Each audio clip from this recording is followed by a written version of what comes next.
Good evening. I want to welcome you to our talk tonight, Geoglyphs of the Desert Southwest by Ann Morgan. My name is Stephanie Sandoval, and I'm the Public Archaeology Director at the San Diego Archaeological Center. I know we have a lot of guests tonight that are outside of the San Diego area. So for those who have not been to the center, we are a nonprofit dedicated to the preservation of local archaeological collections. Our focus is on curation, research, and education through our museum exhibits and our youth and adult programs. I'm very happy to announce that the museum will be opening next week on October 15th, and you can find details on scheduling your visit on our website. I want to let you know about our next events we have coming up. Next week are Brown Bag Sessions, Chicano Park, San Diego Sistine Chapel by Marty Rosen. And our November living room lecture is Amelia Earhart Archaeology by Tom King. And those signups are also through our website. Tonight we will be using the Q&A feature, so you can find it on your Zoom control panel. And feel free to submit questions at any time throughout the presentation, but Anne will answer those questions at the end. For those who are waiting on a geoglyph book, I know about half of them were sent out already, and the final bunch has been mailed today. So hopefully by next week, you will have those books in your possession. So this talk has been rescheduled a few times, so I am very pleased to finally have Ann Morgan with us tonight. She is a native of New Orleans and was a freelance editor and independent museum professional. While she was the head archivist and curator at the Imperial Valley Desert Museum in Ocotillo, California, she met Harry Casey. Their joint project in archiving his aerial photos eventually culminated in this book.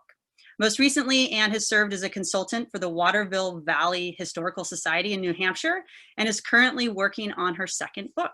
So without further ado, I would like to welcome Ann Morgan, and I will turn it over to her. Hi, thank you everybody for having me and for coming all the way to hear this talk tonight. This is, I think Stephanie is right. This is like the third time we've tried to do this.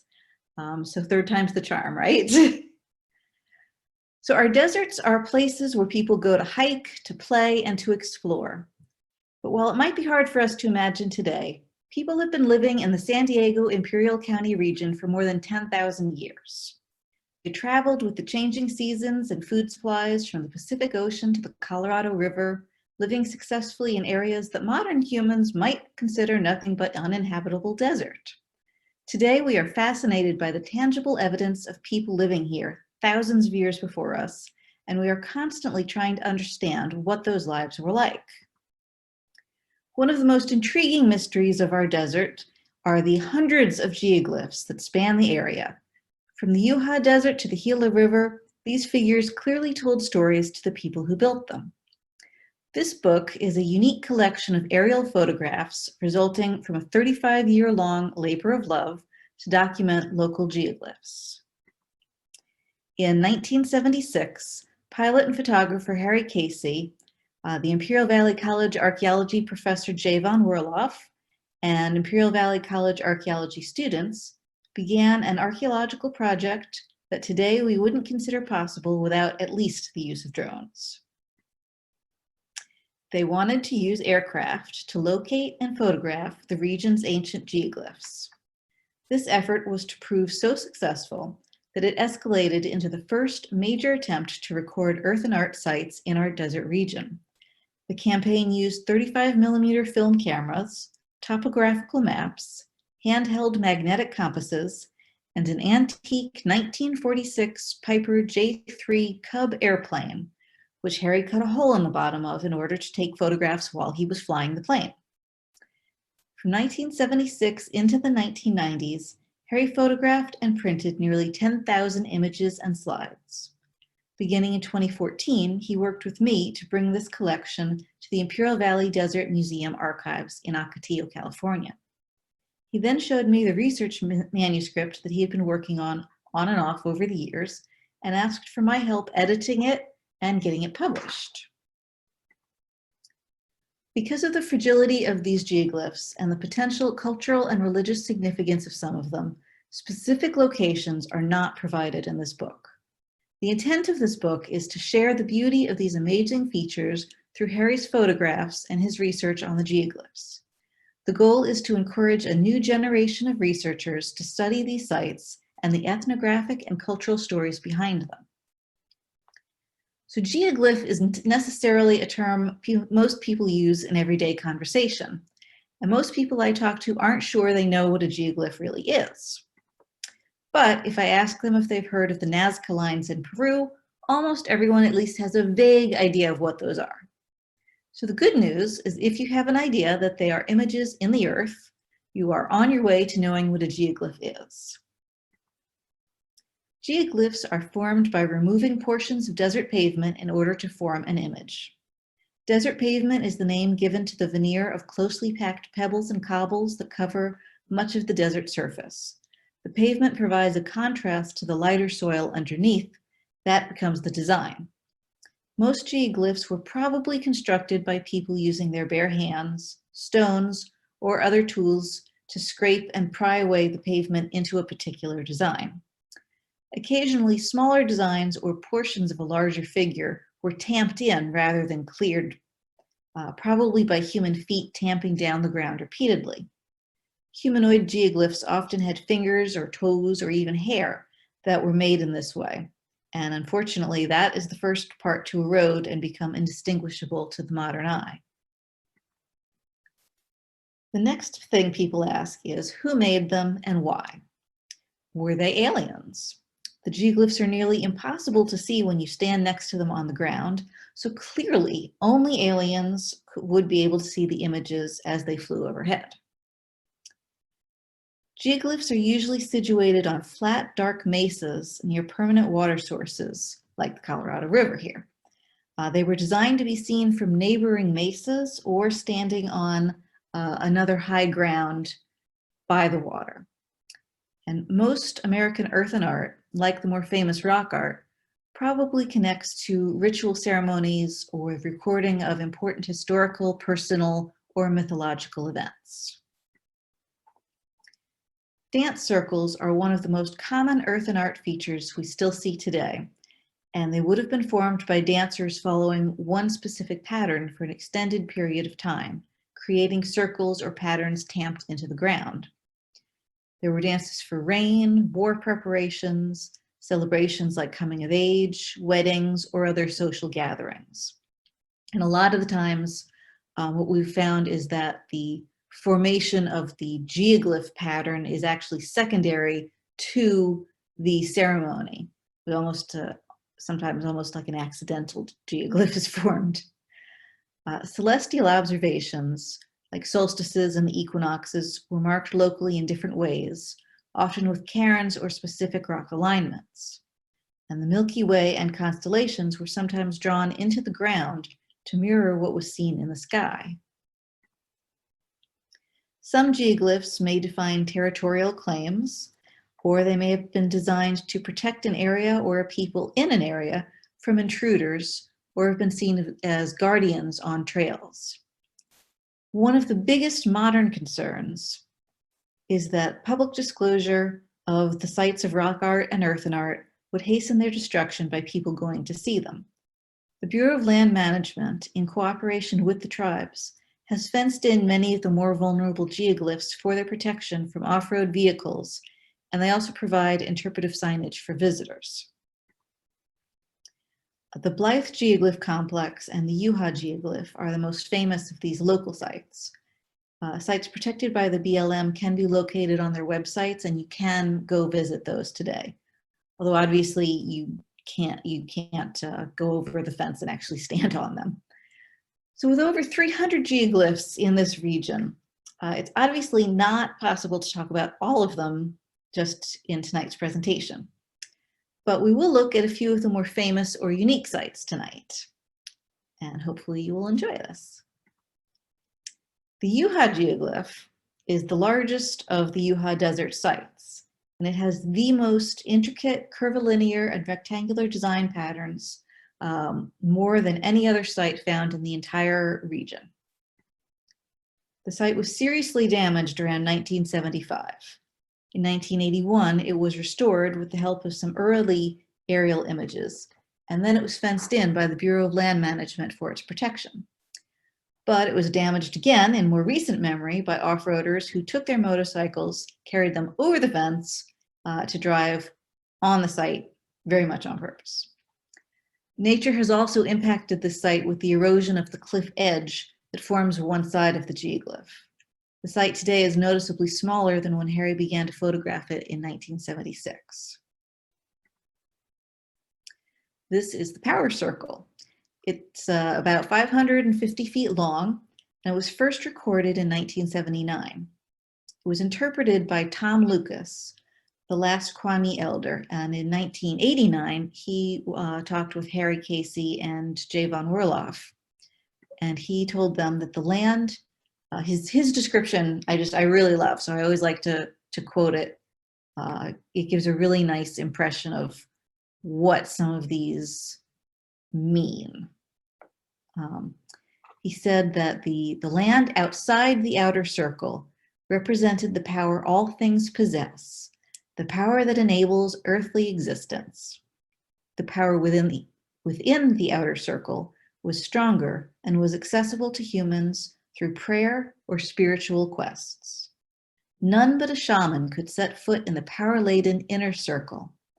At its center, a hub of quartz cobbles evoked the essence of a world forfeit to shamans upon the mythic demise of their creator god. The Schneider geoglyph is also found in the Uha Desert, and it was named Schneider after the archaeologist who first recorded it. It was interpreted by Steve Lucas, who was a Kwame relative of Tom Lucas, who's the one who I just quoted on the power circle. And Steve told us that he thought this was the largest dance circle west of the Colorado River, and that it was part of the dance, or right in the center of the site. You see, right in the center of the oval, you see kind of like an extra line. And that is interpreted as a representation of the Milky Way and some of the neighboring constellations.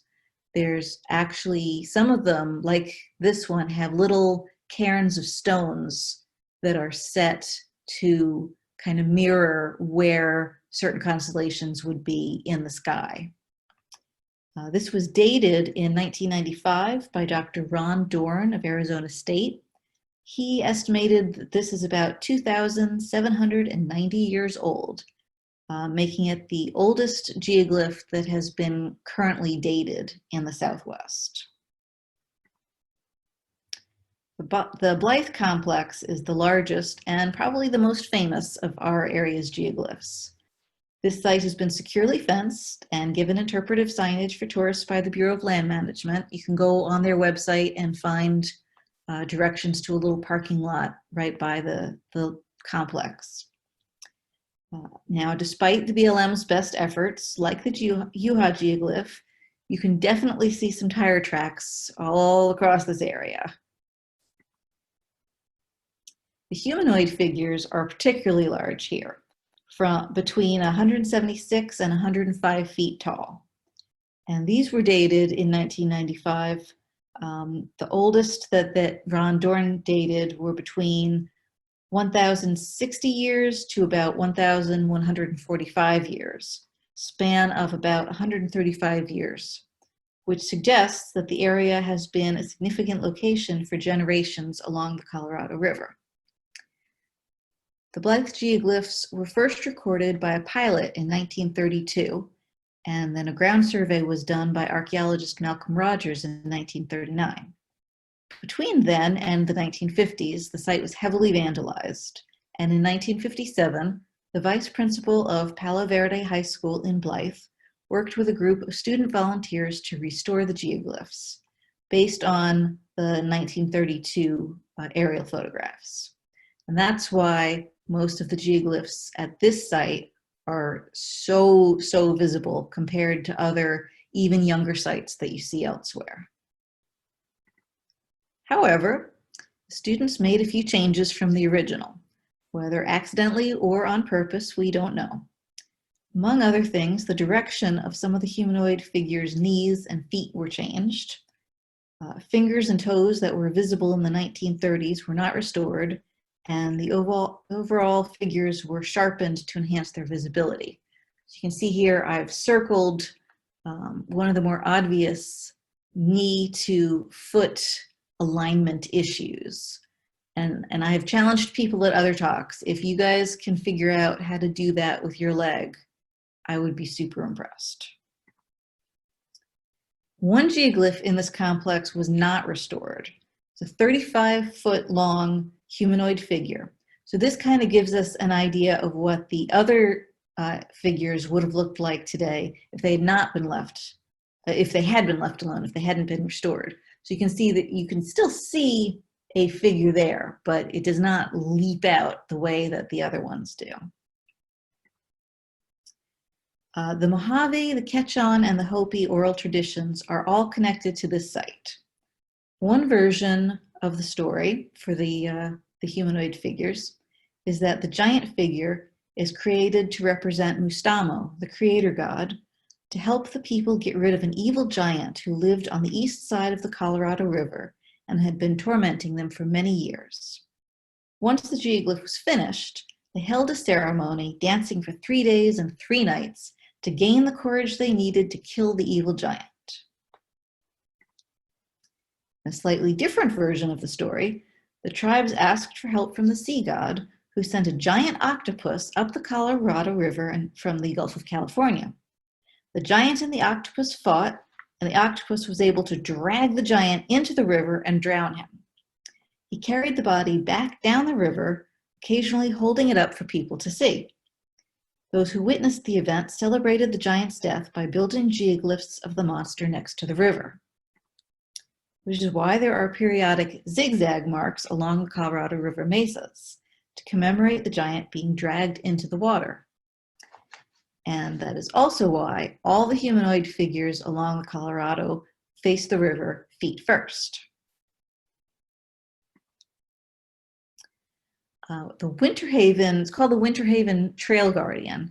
This is a 75-foot tall figure, dates about 180 years as of 1995. It was about 840 years old. There's a very well-defined trail that runs north-south along the figure, so it may have been built as a trail guardian to watch over travelers. It could have been a territorial marker. The assumption is that the trail itself was there first. I've not seen any dating available on the trail itself to give an idea of how old that is, though. So there are no official reasons for the discolored spots around this geoglyph, which I've kind of highlighted for you guys there. But once, when a Bureau of Land Management archaeologist was giving a talk and he was describing this figure to his audience, a former military pilot claimed that when practicing aerial gunnery in the area, if he and his fellow pilots had any extra ammunition, they would occasionally shoot at the figure. No archaeology surveys have been done to confirm or deny this as far as I am aware. So I'm afraid that's still kind of a mystery, officially speaking. The Parker snake is a 150-foot long rattlesnake. There are a lot of snake geoglyphs out there, but they don't usually get quite as much detail in them as this one. Before 1990, this figure could be seen to have a forked tongue, and then if you look at the other end, you can see rattles on the tail. And he also had 2 really huge quartz stone eyes that were said to be so powerful that they glowed in the dark. Today, the image only shows the body, and we don't know if this was the original and people kind of added on the tongue and some of the rattles, or if those were original and just faded over time while the body remained.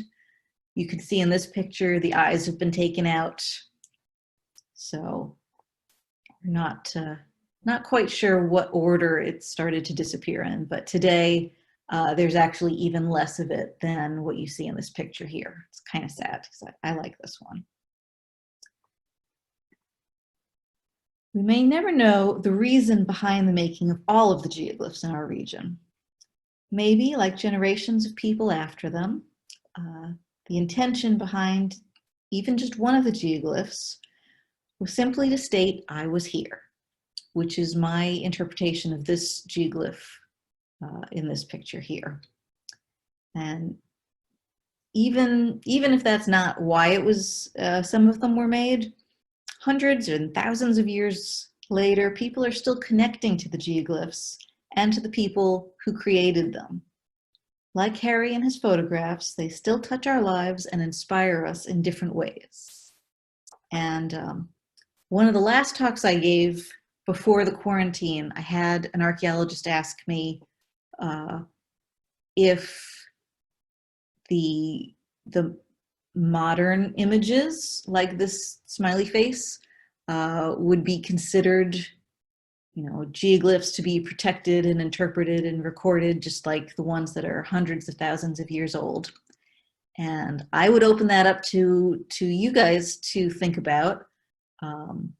Personally, I think they're sort of the modern version of people wanting to say that they were still here or tell stories.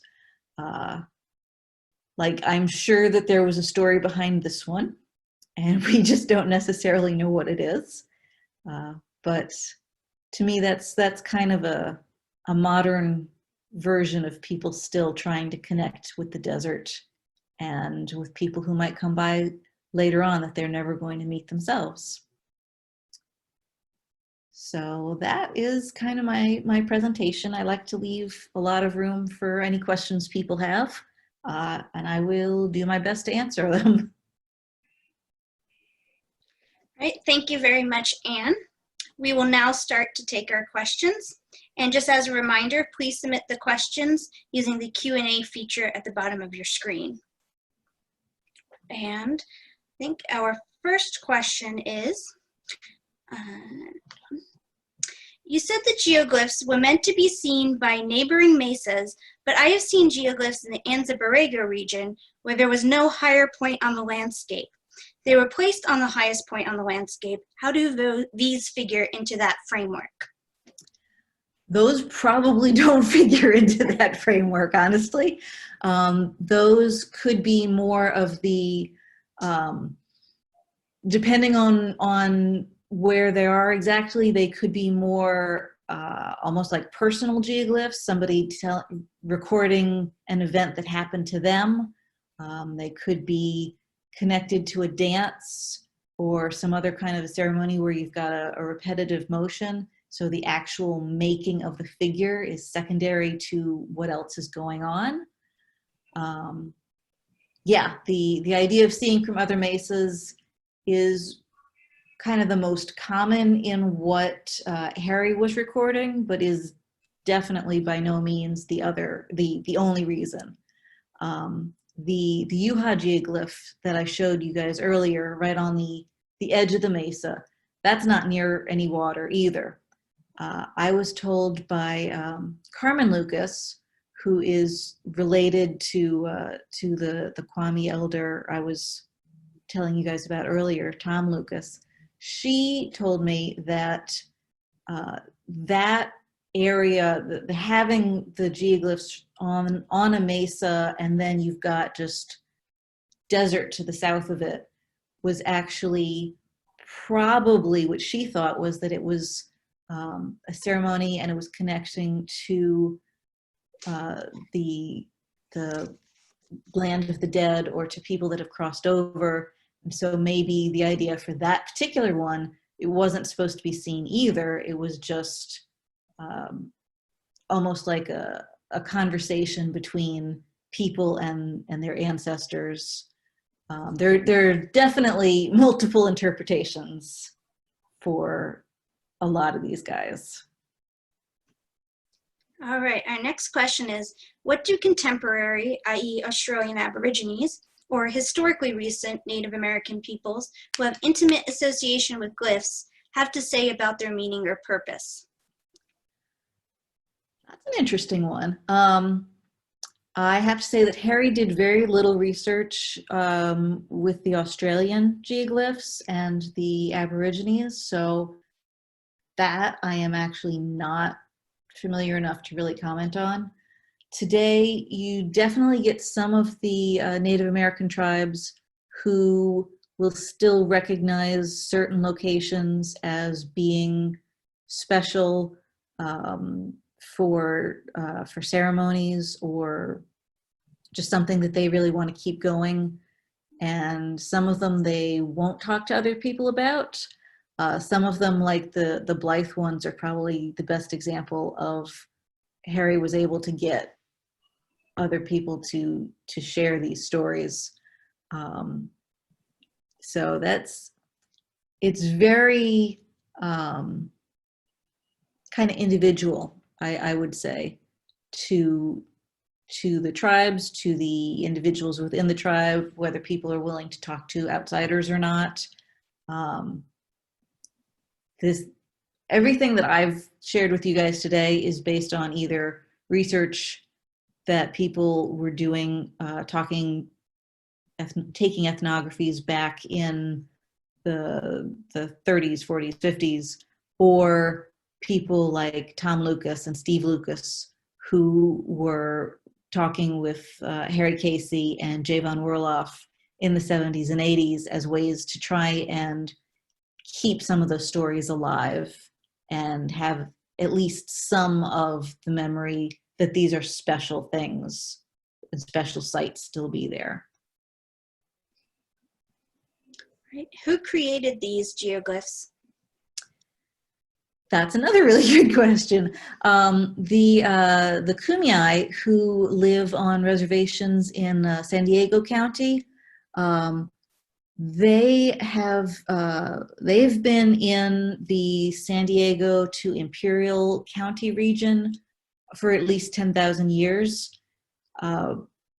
Probably at that point it was not broken down into Kumeyaay or Quechan over on the east side of the Colorado, or the Hopi, and was at that stage you were probably looking at kind of one general group who then started to break apart. And so today sometimes you'll get everybody claiming that they made them, or you will get nobody claiming that they made them, and that's again a personal kind of a our ancestors made it, so we will kind of embrace it as us today. We made them, or those ancestors made them. But generally speaking, you could say the ancestors of the Kumeyaay and the Quechan are probably mostly the people who were in that area doing these geoglyphs. And we have a couple questions on how the geoglyphs are dated. Are they dating the patina scraped off of rock surfaces? I knew I was going to get questions about that. It's always the archaeologists who try and get really specific. So I will start by saying that these tests were done in 1995, and I was not a part of them. So my understanding is is the best that I can pass on to you. And my understanding, which possibly, I should have pulled out one of the books and looked, because it does talk about that in the book too. But my understanding is, yes, the patina, the kind of the desert clay and the bits of mud and pollen and all of the little bits that we don't see that are what turn the rocks more kind of a reddish brown over time. My understanding is that they were able to, Ron Dorn out of Arizona State was able to do comparisons with a mass spectrometer for what you could find in the patina, like just right along the edge of a geoglyph, and compare it to, I want to say isotopes, but I am not going to stand by that if somebody challenges me on it, to what was in the lighter, or not in, really, because you don't have that buildup of the patina in the lighter areas. And they were able to do carbon-14 dating to get kind of the range of the dates that he came up with. I have not heard if any new science has come up with either similar tests with different dates or even a more accurate test. I did some looking into it when I was helping with the book, and I wasn't able to find anything. So I don't know if that means nobody's done anything since 1995, or they just have not published anything where I can find it. So. Are there any estimates as to the number of labor hours or the effort it would take to make one of these geoglyphs? I have not seen specific estimates. I can tell you with some, like with the dance circles, I mean, you're looking at a lot of people over probably more than one evening. I mean, it's hours, it's days and maybe weeks to get even some of them. For the ones where you're just tamping down and getting the image, the ones where you're physically removing the rock to create that contrast, you'd have sort of a contrast in the timing too. I mean, it would be less time to create that contrast because you're picking up and moving the rocks as opposed to wearing down. But I have to imagine that getting the image and lining up, sort of like with the Nazca lines. I showed you guys that one image. Let me find it again. Come on. Not that one. That one's not Nazca. Oh, wait, that one. This is one of the Nazca lines in Peru. They all the research suggests that creating them is the same technique of moving the rocks that was used in California and Arizona. And that doesn't take, it's not going to take years for that to create a difference, but you've got to lay out what your image is going to look like. And that probably took a lot longer. But the short answer to that question is no. I have not seen any estimates for how long. But it was definitely not like a one-day work. Well, speaking of South America, what would be the protocol to restore some of these geoglyphs as they begin to fade? Would it be possible with today's archaeological thinking? That's actually very much in debate. And the conversations that I've had with people, certainly the way that I would even begin approaching that is going to the local tribes and asking them if they wanted that done. Because some of them, it's very possible that they might do it themselves, or they might be very willing to let things fade because of either, they feel its purpose has been completed. They feel that the figure itself might not necessarily have been created to last forever. It's very, I don't want to say contentious, but you would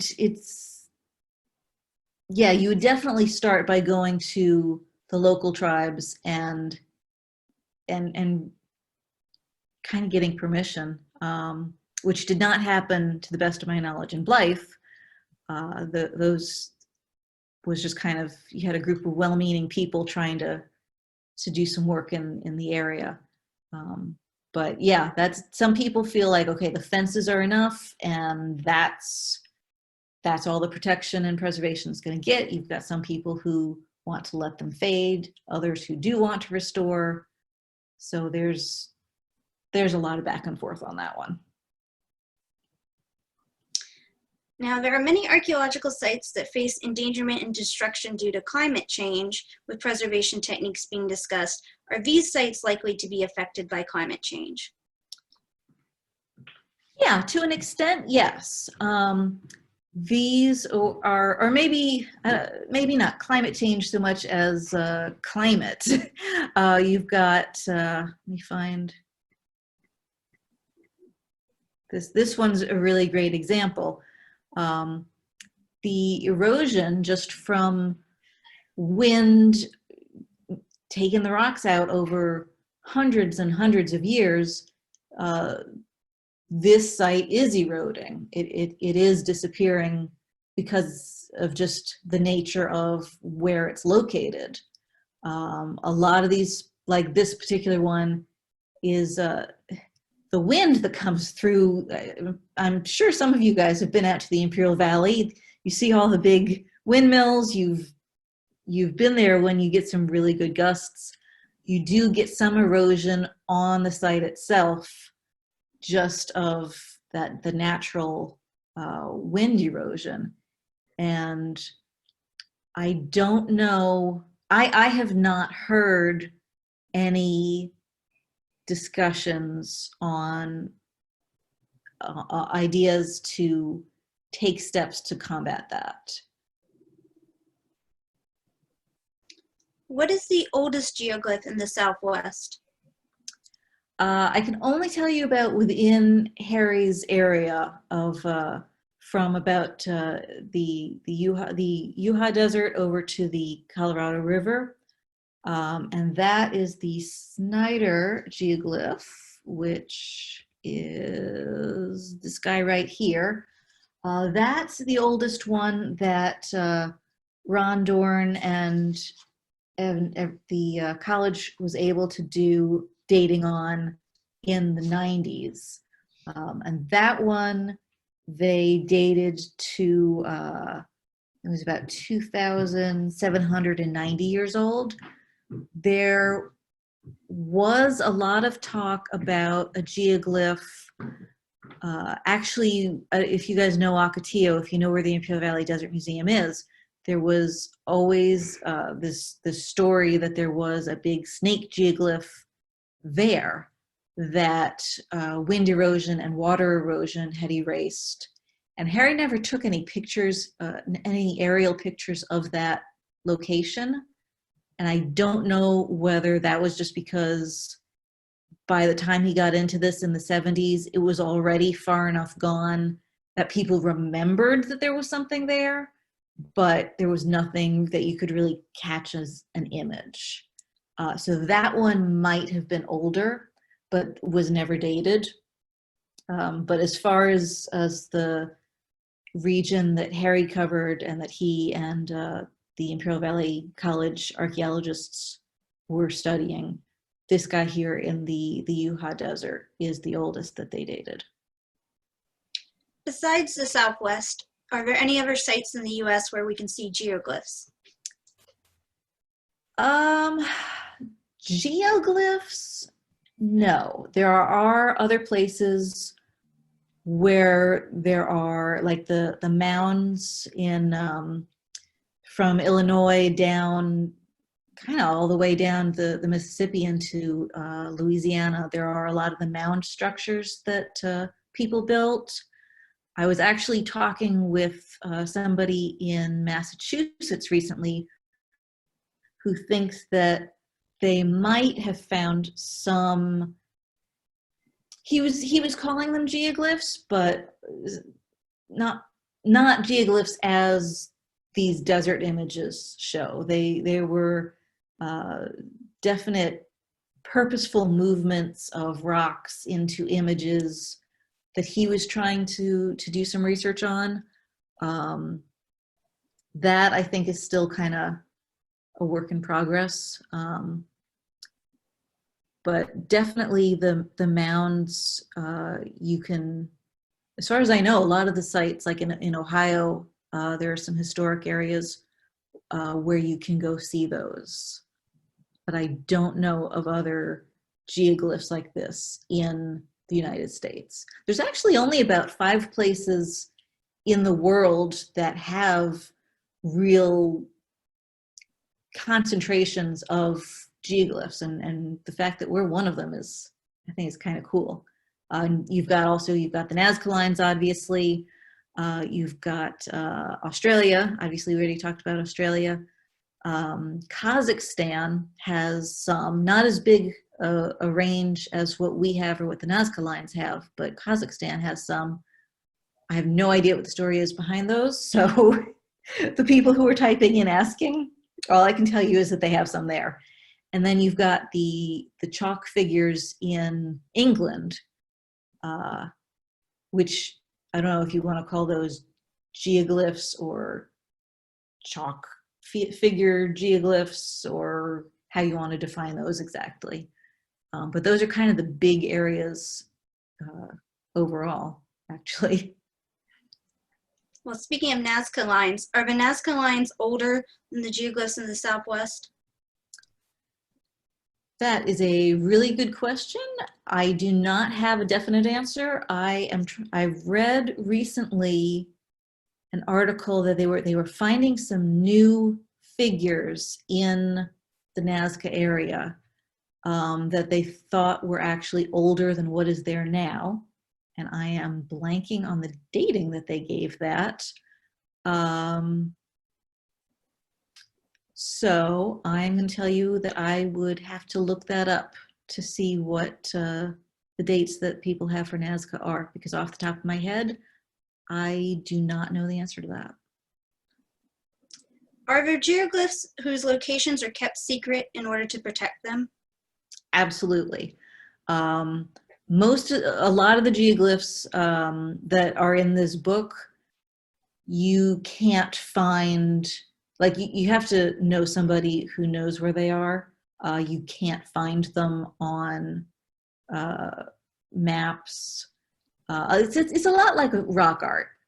You know, you can go to Anza-Borrega, you know where some of them are marked, some of them aren't. Some of them you pick up by word of mouth, and sometimes you just might accidentally find something. And it's a lot of the same idea that a lot of it people don't want to advertise because of their fragility or their potential importance and meaning to the people who made them, that you kind of feel like respecting those sites. The only ones that I know of that you can look them up and find the exact locations are the ones that the BLM has fenced in. And those you can go on their website and you can find those. What about the ones that are on the National Register for Historic Places? Are those ones given out or no? Those ones, I know you get a general area for where they are. You know, they'll say, oh, southwest, you know, San Diego region or something. But I don't think I've seen publicized like specific coordinations. Right. What is the ribbon-like thing below one of the glyphs you showed us? Is that a modern edition?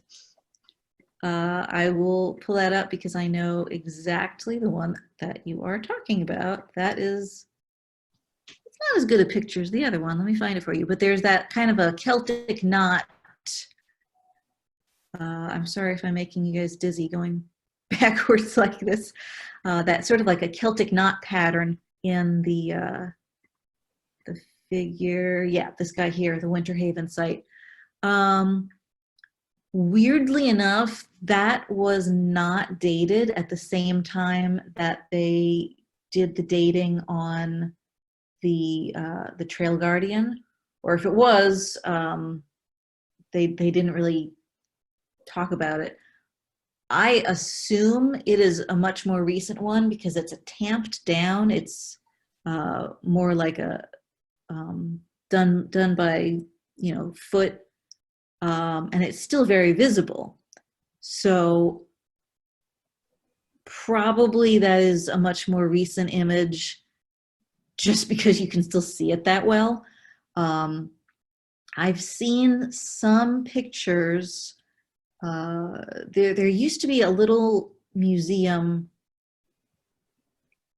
in Arizona whose name I'm blanking on, but it was like a catch-on cultural museum that had images of this same pattern on some other items.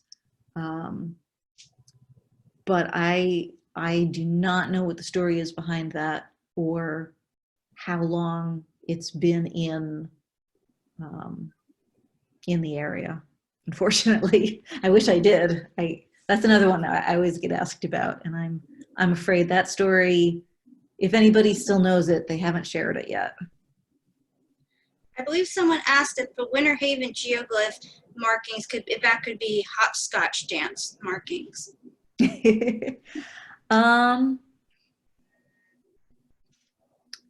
You know, that's kind of part of the fun of the mystery of some of these geoglyphs. Some of them, the markings could be anything until we get a definite story otherwise. You said the oldest known geoglyph was 2,790 years old. How long did you say that humans have been in this area? At least 10,000 years. There was an archaeological dig over by, there's now a power station there, just outside of the Ocotillo area in Jacamba, that found hearths, you know, like stone fire hearths that archaeologists were able to date 10,000 years, which, you know, all the Native Americans who were at the site said, well, yeah, we told you guys, we've been here forever. But the archaeologists were now able to say, okay, well, we'll agree with you at least to the 10,000 year mark. Do any of these geoglyphs extend down into Baja California? I have seen a couple of pictures of, not of humanoid figures, but there were some circular images in Baja. Harry didn't go down there very much, so he didn't do recordings in that area. So I will say I am aware of a couple. I could not tell you exactly how many. I would assume not that many, or Harry would have kept doing more flights down there. But a couple, yes. And we have a question about the pilot knob horse. It was badly damaged at one time, but luckily restored. Do we know more about it? Well, we know, I'm going to try and find that one again for you. Yep, so here's the pilot knob horse.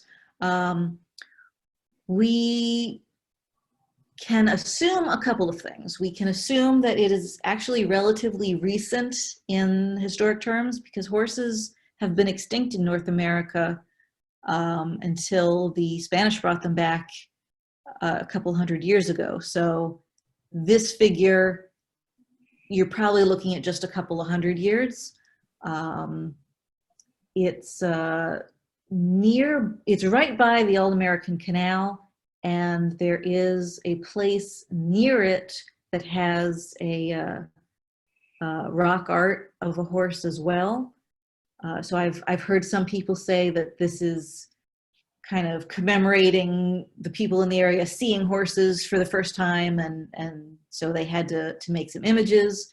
I have not heard that confirmed by anybody local. The catch-on would be the ones in kind of to hold the stories in that area. So mostly we can just say it's a fairly recent one as these guys go. And it's certainly not a bad suggestion that it's to sort of either commemorate or tell the story, you know, hey, I saw this weird animal, you're not going to believe it, let me draw a picture and show you. Because that's a reason, that's a theory for a couple of different pieces of rock art. So it's certainly as good a theory as any for the geoglyph. Since most open spaces are either privately owned or owned by state or federal government, would the descendant populations of these geoglyph makers have an opportunity to create new ones if they decided to do so? And would these new glyphs be protected? Huh, that is an interesting question. I mean, I guess on private land, if they had permission from whoever owned it, they certainly could. That would be maybe like a private contract between the landowner and the tribes. I don't know about the federally held land. I mean, certainly I could see arguments like that going through the court system that they had the right to do it. But to tell you the truth, beyond the private land, I don't know the answer. That's a really interesting question, though. I haven't had that one before. Do modern Mojave, Quechan, and Hopi still use geoglyphs? I have heard stories that some of the Quechan do still use a couple in this area, and they were very much. Carrie would be like, they would tell me that they still use them, and then they wouldn't tell me anything else. I do not know about the Mojave and the Hopi, because that was outside of Harry's main area that he was focusing on. But it's certainly possible, yeah. And then a strong theory about the Nazca lines relates to a relationship with water. Any thoughts about water relationships regarding these desert geoglyphs? Some of them definitely would have been the Colorado River for sure. I mean, the thing that's so hard to remember today is that this whole area used to have way more water than it has now. I mean, the Colorado has been coming into that area forever, but it didn't stay just as the river. It would, every couple of hundred years, it would jump its banks, it would fill up the whole region. If you guys know where the Salton Sea is today, Lake Cahuilla used to be what would form when the river jumped its banks for maybe like, I think it was about 60 years or so, the geologists figured that it would take to create. And Lake Cahuilla was something like 5 times the size of the Salton Sea. So you would actually have a much, much larger area where water was, where people would come to the edges, which would then shrink over time as the river went back towards the Gulf. So some of them, I mean, Colorado River definitely. Some of them may be more closer to some of the Lake Cahuilla spots. And some of them, like you brought up the ones in Anza Borrego or the ones in the Yuha. No, they're not near water that anybody is aware of, as far as I know. But you do have to look at it in sort of the long geology timeline of there did used to be times where there was a lot more water than there is today. And what's your sense of the circumstances of a creation of these? Is it one person out there on a vision quest over many days, or a big ceremony with a large group? And how near are they to sites where the creators of these geoglyphs lived?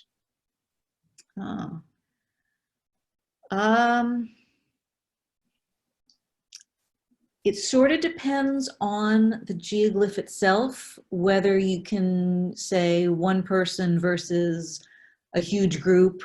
Like this guy here, the pilot knob horse, that could have easily been one person who wanted to commemorate seeing horses show up for the first time, or maybe that was they rode a horse for the first time. Then you get ones like the Yuha geoglyphs that are huge and really could have only been done by a large group of people over an extended time and ceremonies. Some of the smaller ones, you might be looking at some kind of a dream or a vision quest. I've certainly heard that for a lot of the rock art. I don't know so much not with the big geoglyphs, but maybe you could see that with some of the smaller ones. You get some like the Blythe complex, where all the ethnography is talking about very specific stories that they were commemorating or telling, and you had for there you almost certainly had a large group of people just because of the size of them. So the not direct answer is yes for all of that, depending on the piece. And if compared to where people were living at that time, it would more than likely you'd be looking at where the water was at the time, because people tend to follow the easy source of water, and so you could almost use that as a marker of, yeah, you had to have people living within probably at least a day or so of that, just in terms of getting people to go out and make them. But that's something that I think people are still going to start looking into more. I know there are a couple of studies being done on the trail network in the area, in the Yuha at least, and I'm kind of hoping that when that comes out, we'll be able to look at that and get a feel for maybe some more habitation areas, and then do a little bit more comparison with some of these locations. All right, I think we have time for one final question. Is there any connection between the geoglyphs and all the rock art in the Southwest? Probably yes, and possibly no. You've got some like the horse, where, like I said, there are at least one, there's at least one area where there's also a painted image of the horse that looks kind of similar to this one. So cases like that, I would say you're probably looking at similar, there's probably a connection for something like that. Some of the others, I mean, maybe in the sense that some of them would be a different version of going on a vision quest or a prayer ritual or something like that. You did have a different, like some people, you've got the sand art that was prayers, you've got, it could have been a different person's way of either following that, I don't know if you want to use the word spirit, or that was how the shaman best connected to what they were doing. I think the real answer is we're not ever going to know for sure 100%, which you can probably tell is the theme to a lot of the answers of these questions. But that's part of the fun, like you said. That is part of the fun. That's why we keep looking into all kinds of archaeology, right? There's always more questions. Well, thank you so much, Anne, for tonight's talk. And thank you to everyone for attending tonight's living room lecture. Just as a reminder, our lecture series continues with Amelia Earhart Archaeology on November 14th. And for more info on this and other upcoming events, please visit our website, sandiegoarchaeology.org. Thank you. Thank you, guys.